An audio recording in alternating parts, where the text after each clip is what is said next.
Hi, Nicole here. Welcome to another video. As you can see, I'm out on location and I wanted to give you a quick tip if you find yourself taking outdoor portraits with individuals, and it's called open shade. Here we go.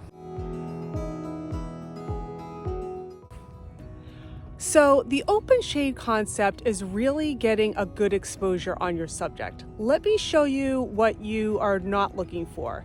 If I walk out into the light, now it's about 9 a.m., so at high noon this would be even more intense, but you can see shadows. I'm not comfortable staring in the camera because it's so bright. So this would not expose correctly. It wouldn't make for the best image.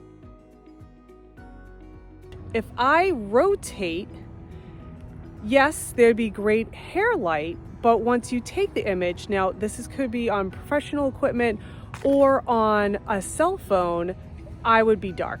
So this is why we talk about open shade. Now I'm using this great giant bush here, and you can see all the shade on the ground.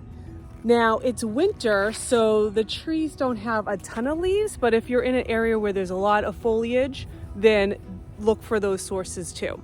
So as you can see already, once I step into this open shade, I'm exposed much better, the picture will be stronger, and even in your iPhone or professional equipment without extra lighting, you can capture some great portraits. All right, I hope you love this quick tip.